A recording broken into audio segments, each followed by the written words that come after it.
Good morning, everyone. Welcome to this Meet Your Future session, and a big welcome to the Radcliffe School, Audenshaw High, and anybody else joining us this morning. In these sessions, we hear from people who work in Greater Manchester, and you have the opportunity to ask them your questions. My name is Jamie, and I'm your host today. I work at the Greater Manchester Combined Authority, and it's my job to help young people find out more about the different types of jobs and pathways that are out there for them. One of the ways that you can do that is on the GMACS website, gmacs.co.uk, which has lots of information for young people who live in Greater Manchester. Today, though, we are going to hear from Darren Blank, Lolly Hook, and Ahmed Abdi from Jackson Civil Engineering. They are going to speak about what Jackson Civil do and what it is like being an apprentice there. So if you've got any questions, please put them in the chat and we will hopefully have time to answer some of them at the end. But now I'm going to hand over to Darren, Lolly, and Ahmed. To you. You just put it onto the first slide for us, please, Jamie.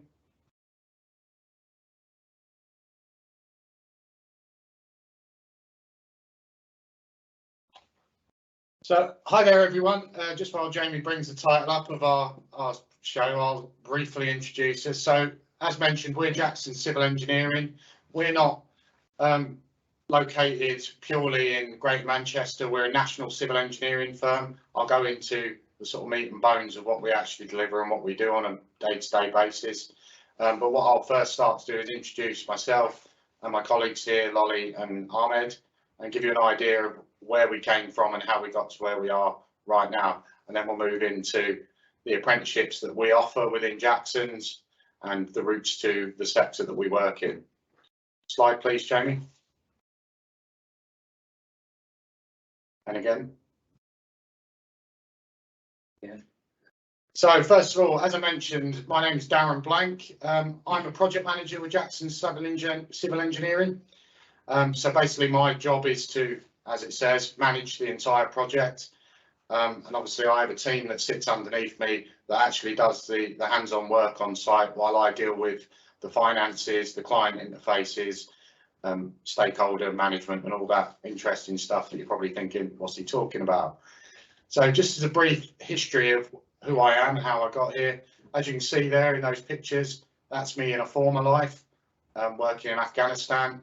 So I spent 15 years in the Royal Engineers, Her Majesty's Forces. So obviously that's where I got my grounding in engineering, along with a few other soft skills that you might imagine as being part of the forces. Nearing the end of my army career, I carried out a foundation degree in construction management, which was a full-time degree. And then just before I left, I also achieved incorporated engineer status and chartered construction manager status as a member of the CIOB, as stated there. I left the army in 2015. I've been working in the civilian engineering sector since then in a variety of roles, and has left me where I am now, currently working for Jackson Civil Engineering. To move on, Lolly will tell you where she's come from. So my name's Lolly. I did my A-levels, maths, biology, chemistry and physics, and then I went to uni to study civil engineering in Sheffield. My job role is exactly the same as somebody who's coming through the apprenticeship route. So as you can see, I'm out and about on site there, setting out, making sure we're building everything in the right place, using the right materials, looking through designs, looking for any sort of clashes. It's a really nice mix of like outside jobs and officey jobs. We do obviously a lot of health and safety management as well, just making sure that everybody is working safely on site, sort of looking at programme, making sure we're not going over budget.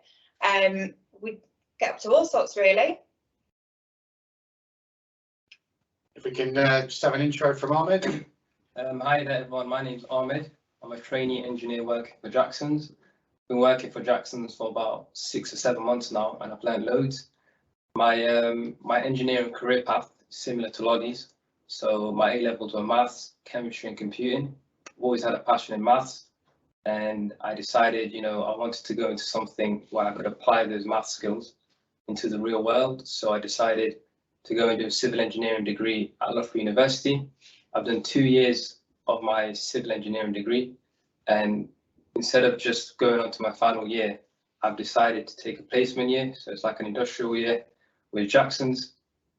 And, you know, my daily duties consist of, you know, assisting Lolly with any setting out duties on site, you know, daily site diaries, which include just like a summary of the works that go on a daily basis, and much more really. So that's me in a nutshell. So as you can see straight away, we've got a breadth of personnel and like how we got here. I know Lolly and Ahmed is fairly similar. Mine is completely different. And as we move through this over the next few minutes, I'll show you the other routes that in line with UK Apprenticeship Week that might be of interest to yourselves as you start looking towards your career and what you might want to do. So as I mentioned earlier, we are a civil engineering company. Now, I think there's some non-understanding of what civil engineering is, which is understandable. It's such a large sector that it covers so many different facets. I think people just see people walking around in orange high-vis, and all we do is dig holes and lay bricks and things like that. But really, we do such a wide range of projects, as you can see there, both in terms of value and the type of projects we do. Most of our northern region works, which we're part of at the moment, which actually runs from pretty much down in Wales up to yourselves in Lancashire and North Yorkshire. It's mainly revolved around Environment Agency works and local council works, and a lot of the stuff we do in northern regions is on flood defence. You will have seen a lot of things in the news recently where we've had issues with flooding that has affected both residents and businesses, and we get employed by those agencies and those councils to look at solutions, design them in some cases, or they'll design them, and then we go on the ground and deliver them and hopefully improve all of your lives. So it's a really worthwhile job to get involved in, and you see your works on a daily basis and see the effect that they're having when you're not seeing boats swimming down the middle of high streets. We also do a lot of just general civil engineering works in terms of building bridges and roads, upgrading roads. Most of that occurs down in the southern regions, but we do a fair bit of it in and around sort of Hull and Lincolnshire areas and up where you guys are currently located. And we also do a thing called MEICA, which actually stands for Mechanical Electrical Instrumentation, Controls and Automation. Bit of a mouthful, but a lot of the works we do involve moving structures, such as the one that we're on at the moment. As we move on to the next slide, I'll give you a little overview of kind of what that means, and all of this gets brought together. So this is the project that myself, Lolly and Ahmed are currently working on. We're in Rotherham, so a little bit south from you at the minute. So as I said, we're very regional. So what you can see there on the right hand side is a 3D concept of the finished product that we're currently building. So this is a flood defence barrier. So as the River Don splits off into this canal that goes into the centre of Rotherham, they get during flood seasons and flood events, they get water levels that rise by up to and including around about 3.5 to 4 metres. So obviously that would bring that from where it is now and flood all of that surrounding infrastructure. It floods the railways, it floods local businesses, it floods homes. So what we're building is this quite interesting and architectural gate that ahead of time on the forecast would drop into the canal and stop any of that flood water getting down to affect those businesses. The snapshot you can see on the left is one of our most recent. I think it's about 2 weeks ago of where we are. We only started this project in late August last year, and we're due for completion in July. So as you can see, it's starting to look a little bit like the picture on the right. And over the next month or so, it will change rapidly. So that gives you a flavour of what we're doing in there. It's not just laying bricks. There's a lot of complicated engineering that goes into delivering these infrastructure projects. Can we just move slide, please, Jamie? So why choose an apprenticeship? So if we just click here, so skills, and knowledge equals competence.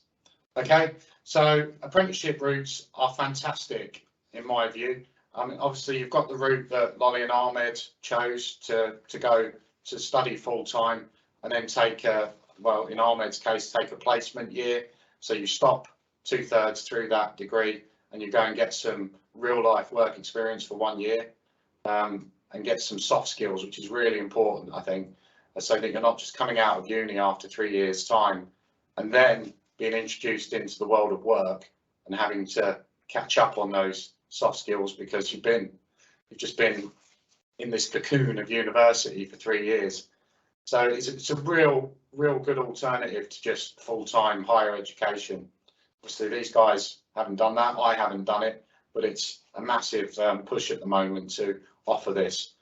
As we move on to the next slide, I'll give you a flavour of what we do. So here at Jackson's in particular, because obviously that's all I can really comment on this time, these are the kind of apprenticeships that we offer. So first of all, we've got the engineering route, which is what Lolly and Ahmed do. So they've described what their day-to-day roles are, but we have several different routes. So we've got the civil engineering technician apprenticeship, which is level 3. So is school leavers, sort of A-level level apprenticeship, right the way through to construction site engineering technician at level 4, civil engineering degree apprenticeships at level 6, which is where these guys are up to, or will be, well, in Ahmed's case. Obviously they haven't followed the apprenticeship route, but that's where you're getting to. So, and then you've got the civil engineering site manager degree. So it's slightly different to a pure engineering. It's more going to what I do, to actually managing the site, and some of where Lolly actually sits at the moment, sitting as a site manager. If we move on to the next slide, there's another route as well. So for you budding sort of spreadsheet merchants out there, it's not as geeky as that. It's not just spreadsheets, but we have a line of career called quantity surveying. So a lot of people think that chartered surveyors are just people that come around and look at your house and or value a house essentially, or look at damage and repairs. But in our line of work, a quantity surveyor looks after all of the contract side of our project and administers that contract. It's a really like eclectic and like complicated job, but it's really rewarding, because without that function, we would basically never make any money. Yeah, and we need to make sure that we as a business are fruitful and that our clients that we work for are happy that we've given them a product they're happy to pay for. As you can see here, again, you've got level 3, level 4 and level 6. So you can go straight from school leavers, or wait and do your A levels and then come in at level 4, or you can follow this from cradle to grave essentially. Like as in the previous one, you can join at level 3 and then you can move across onto the next level and the next level. Or at one point you can decide, you know what, I think I want to go and do what Ahmed did. I think I'm ready now to go to uni and do a bit of full-time education there and then have a placement year. So there's so many options that you can take. So if we move on to the next slide, please. So how does it work? So you're probably already broadly aware of how apprenticeships work now, but it's an 80-20 split in terms of percentages. So you do 8% work and then 20% study every week.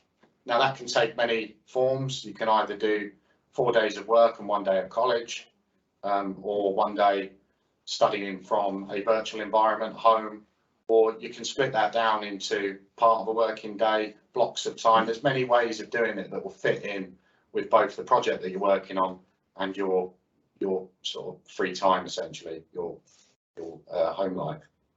We just move on, please, Jamie. Got an example here of Emily Cole. Probably have a quick read of that.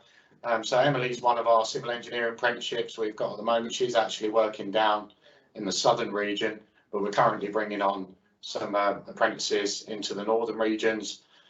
She's obviously enjoying her time, and on the right hand side you'll see there is a current Rotherham opportunity that I'm actually actively looking for at the moment. The difference with Jackson's is we don't, we invite applications at any time of the year. So it's not like we put out 8 apprenticeships and say, right, we want to fill them during this block. We just invite you to contact us via our central team, and then they will potentially put you on a week's work experience and then establish whether you actually want to carry through with that. And then we'll find you a place on one of our 70, 80 plus projects around the country that works with your location and get you started in your career. So I think just about between us rabbited on for about 15 minutes there. So we invite any questions through the chat function, as Jamie mentioned earlier. Hi, Darren. Thank you, all 3 of you. That was brilliant. We do have a few questions, so I'll just go through some of these now. Well, first of all, not about apprenticeships, but more generally, can you tell us what the average wage is in your field of work? Just in general, as fully qualified? Yeah. Okay, so we range from as a placement student, I get 19 grand in a year. That's my annual salary. That's while he's still studying. So when he returns, obviously that he'll be fully qualified as a site engineer, and then he'll negotiate a higher salary than that. So we'll be looking at sort of mid to late 20s as a start off site engineer, and then moving through to a senior engineer. You're moving into the sort of mid 35, well, 35,000 a year, and then up to late 30s, early 40,000s. And then as you move up into project management, world's your oyster. You could be going from 40,000 a year to 100,000 a year, depending on where you're working in the country. Then if you decide you want to go and work in glamorous places in Middle East and places like that, in Dubai and Abu Dhabi, well, you write your own ticket. So you could be looking at 150, 200,000 pound a year tax free, depending on how lucky you are. So yeah, it's definitely a worthwhile and sort of lucrative career to be in if you want it. Excellent, thank you. Okay, and going on to the apprenticeship now, what are the minimum qualifications needed to become an apprentice at Jackson Civil? Oh, Yourself. So Jackson's don't ask for minimum qualifications. There is a general guideline that we'd like you to have English and maths, A GCSE. So I think the standard normally is A to C or 9 to 5, what that normally is. But we don't have that as a cut-off. If you've struggled on your GCSEs and you've had a bad day, we don't say, right, that's it, over, because that's just counterproductive. We'll help you to improve on those areas, retake them if need be. So it's definitely not a blocker. So it's more your interest and drive to be in the engineering sector that will stand you apart. Thank you. Do you offer level 2 apprenticeships? We don't. We currently only start at level 3, as stated there. I think if there was interest at level 2, so essentially that's no knowledge of the sector whatsoever, I think they would take inquiries, and if there's a project team that can sort of give you an upfront understanding and give you a guide that you would normally get at sort of GCSE level, then they would look at it, but we don't currently offer it as a standalone level 2 apprenticeship. Thank you. And I think this is a question for Ahmed. I think, do your university fees get paid to you as part of your placement? No, but Jackson's, what they will do is, if I do well in this placement year, which I hopefully do, when I go back to uni, I finish off that final year, Jackson's will offer me a job, so I'll have a full-time job waiting for me. But in terms of the student fees, no, Jackson's, they don't pay off student fees. If you were to do a level 6 apprenticeship, that would be different, because obviously Ahmed's taken a route of as a placement. So he started off at uni and then applied to Jackson's for a placement year. If you went through the level 6 apprenticeship route, then Jackson's would be paying your at least contributing a large amount to your degree fees. You would be taking that probably on a virtual basis. That's great, thank you. Okay, this question is for Darren. How did your experience in the army help you in your current job? It keeps me calm. So obviously I've worked in a variety of places from Afghanistan, Iraq, Kenya, Oman, lots of places in between, and you obviously have to deal with a lot of pressure environments in them kind of theatres. So now when I'm sat in Rotherham having to deal with a day-to-day civil engineering task, I rarely get too excited, should I say. You know, when you've had that grounding where you've been in real sort of pressure situations, the day-to-day on a civil engineering task is not really going to tax me stress-wise. So I think that's a really good thing to have. Thank you. Where can people go to find your apprenticeships being advertised other than the website? Is there anywhere that they can find them? So what we do is we ask people to go through our general inquiries line. So if you go on the website, on the contacts page, there's a general inquiries. If anyone wants a further contact direct to our HR administrator, they can come to yourself, Jamie. I can give you some details and we can give them a more direct route. But if you go to that general inquiries line, if you've got any type of CV, no matter how basic, that just shows who you are, where you're from and what you're studying, then it will find someone and then they'll look at it and the process will start from there. Excellent, thank you. More general question now. I think this can go to all three of you. St. Monica's School would love to know, where is the best place that your work has taken you? Lolly? Oh my goodness. The best place, as in like location wise? Yeah. I like where I am now in Rotherham because it is very close to my home. So I have a very short commute. Previously I've worked on a few jobs that I've had to travel like over an hour, which can be quite tiring. So I am very much enjoying having a project on my doorstep. And contributing to the local area that I live in as well is really nice. Ahmed? I've only been working for about 7 months, but I'm here in Rotherham. I live in Leicester, so I've got a commute an hour and 20 minutes every day there and then back another hour and 20 minutes. Do they get like company vans with apprentices? So although Jackson's don't pay out fees, you do get extra perks for being on site. So you'll get a company van or car. They'll pay for the fuel, they'll pay for the insurance, the road tax. So there are perks with working for Jackson's. And me, well, obviously I've already stated in my previous life I've been to some fairly exotic places and some fairly non-exotic places. So,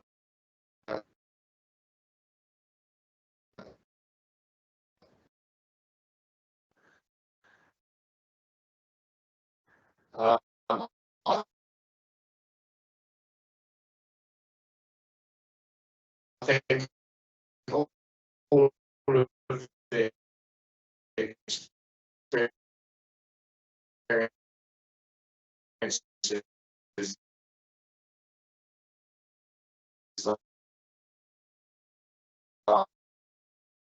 I've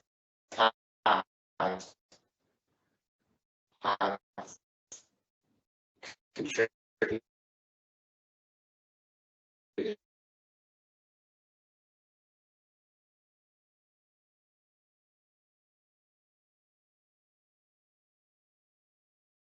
Okay, we seem to be losing the signal a bit there with Darren, Lolly and Ahmed, so apologies about that, but thank you ever so much for listening this morning. Thank you for your questions and for joining us. We hope that that was informative for you, and we hope that you have a fantastic day.